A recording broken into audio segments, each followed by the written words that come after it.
Hey guys, today we're going to do something a little bit different. It's going to be my end of the year awards. Top 5 best cards at each position, primaries only, not factoring in captain boosts, because that gets too complicated. I don't think anyone wants to hear me nerd out about, well, this card actually would be a lot better if you put him on the durability team, because then it turns him into... We know this already. If a guy fits a durability team or a shortstop team or whatever team, you know, big wee team, whatever. Going to go objective based on the card alone.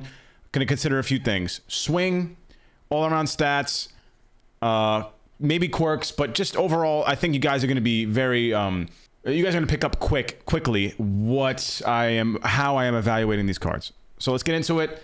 We'll start with honorable mentions. Honorable mention, guys, for the first pick. He's honorable mention. Buck O'Neil for first base. We're doing first base. Honorable mention, a couple reasons. Usually, I'm not going to factor in secondaries because it's the whole point of this is that it's just primary. But it is nice having a card like this with really solid vision rating, but contacts that are maxed out nearly at P5. He would be.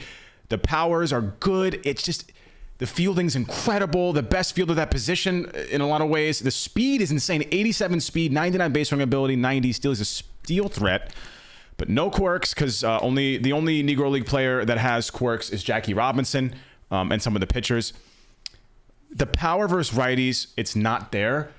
He does get it up there if you use the Babe Ruth Old Timers boost. It makes him incredible, but being a contact hitter versus righties, if you guys don't know what that means, I'll link the video in the description where I break down why contact hitter sucks. It hurts him a little bit. He doesn't have enough pop versus righties. You know, although his numbers for me versus righties, of course, are better, but the card is so fun to use. For most people, it's going to be great to use a card like this with a great swing, great clutch rating, great fielding, speed, so well-rounded, 5-tool threat. But the power is where you lost me there. So that's honorable mention. Now on to number 5. For 5, I will do Eddie Murray. He's lacking a little bit in the contact versus righties department, but switch hitter, solid vision, max clutch, great defense. The switch hitter really matters, and he's got some of the best quirks in the game, all the best quirks in the game, pretty much, including pinch hitter. I think switch hitter plus that defense, and I think he's got a great swing, really gives him the edge, especially over guys like Tony Clark, who's a switch hitter as well, but just doesn't have the defense or the numbers that Eddie Murray does. I think that Eddie Murray really brings a lot. I think people are starting to come around to his swing. It's the stance. The leg's a little weird, but his swing is straight to the ball. It's lightning. Give him a shot if you haven't already. But yeah, Eddie Murray, just an incredible card. I like him a lot. I think easy top 5 switch hitter at that position who could run decent. He's got gap speed with 57 speed, and that defense is nice. It's nice to have him over there. He's an absolute vacuum. Got to go number 5 for him. On to number 4. Number 4 for me has got to be Jimmy Fox. Hard to argue with those numbers offensively. And he plays the triangle, first, catcher, and third. I know it's just first base, but he runs well too and is the best fielding Jimmy Fox we've seen. Mid-gold with a decent arm. The clutch is there. The power is there. People love the swing, and the quirks are there. He's got all the ones you want for the most part. All the ones are really good. I personally don't like his swing as much, and I don't like that he's a push hitter, but people have a lot of success with him. Very easy to plug in. I haven't seen as much Jimmy Fox as I have in years prior. That's why he's down to number 4. I think people are starting to come around that it's not that easy to hit, you know, a sinker with him, righty. I think a lot of that has to do with his vision being lower than normal too this year. Usually it's above 100, I think. But either way, still a very solid card. A lot of value here. Runs pretty well. That's something that's slept on about Jimmy Fox. He could run well, and this is the best fielding Jimmy Fox we've seen. And of course, he rakes. So number 4 spot. Not much more to talk about with him. On to number 3. Number 3 got to be Freddie Freeman for me because he's a fan favorite with swing and great defense. Got gap speed. Can steal a bag or two with that steal rating if you get a great jump, maybe. But the powers don't look extremely sexy, although versus lefties, that's kind of crazy. The contacts are there. Vision's good enough. Clutch is insane. All the quirks you want, plus that swing. Finally, a juiced Freddie Freeman. Swing popularity aside, great elevation. He gets great like launch angle. Runs well. Great defense over there. Huge. Big body. 6'5", so he's laying out. He's making those plays. And I think for me, he beats Eddie Murray and Jimmy Fox in the swing department. Runs similarly well to them, with better defense than Jimmy Fox. The 99 arm accuracy is fun, I suppose, with a little bit of a noodle. And, you know, obviously secondaries, can play third base, whatever. But with DHs, that doesn't really matter as much. Number 3 is Freddie Freeman. On to number 2. Crazy take here, and might be a lot of people's number 1, but Carlos Santana. An incredible Carlos Santana. Power hitter versus righties, but with respectable contact versus righties. Max contact versus lefties. 116 vision. Clutch is solid too. Fielding is incredible for a Santana. He's got a gun on him. He's got 60 speed. With P3, he can run well, plays a triangle. To me, he does everything Jimmy Fox does, but better.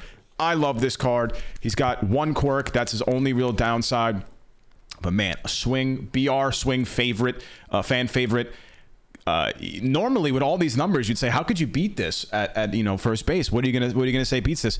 I'm gonna go with my number one here, and just purely off chutzpah alone and swing power. Let's get to number one, and that number one going to be my boy Bryce Harper. Juiced Bryce Harper, max clutch, defense is solid, arm accuracy is good too. He runs very well, obviously, for a first baseman. I know it's kind of like, feels like cheating, but he is a first baseman now, Bryce Harper. And those stats, ignoring the teams he fits, just entirely, captain boosts, his stats on his own, they're incredible. He's got all the quirks you want in the game, plus that juicy Bryce Harper swing. I gotta go Bryce, man. If you told me back in like 2017, 2018, we would get a Bryce Harper who could actually play first base, we can kind of slot him in there, we'd be like ecstatic. Incredible card. Obviously within the top 5 you can have preference, and there's some other guys I like a lot too, like this Kevin Youkilis, but ultimately number one's got to be Bryce Harper. I really think the card's got just everything you want at that position, and he just hits bombs, man. Like, everyone's been wanting Bryce Harper for a reason. He just does the damn thing. Now, with the DH, you don't really need... The first base on Bryce Harper is cool. It would have been so much cooler last year when there wasn't a DH in the game. Now that there is, you can kind of make some movements. But I don't think that takes away too much from the value of Bryce at first base. I think he gets it. I think you could use Santana if you want, Jimmy Fox, Freddie, Murray, Buck O'Neil, whatever you want. But damn, Bryce got it like that. And that man's won me a lot of money in playoff baseball bets. I'm just going to say it. But that's my top 5, guys. Let me know what you guys think in the comment section below about the top 5, who you guys would say, give me your top 5, including an honorable mention. Tell me if you would change my list around. I want to know what you guys think. I'm going to do more top 5s like this. I'm going to do it every single position. I'm going to do starters. I'm going to do bullpen, guys. I think for bullpen, I'll do an ideal bullpen, not top 5, because I just want to fit the whole thing. Starters, it's better that way, because literally there's just 5 spots for a starting rotation. It makes more sense that way. We'll do everything, including DH, which is going to be tricky, because there's only a few primary DHs, but we'll get into that when that comes around. Let me know in the comment section which position you want to see me touch on next. Catch you guys next time. Thanks for watching. Peace.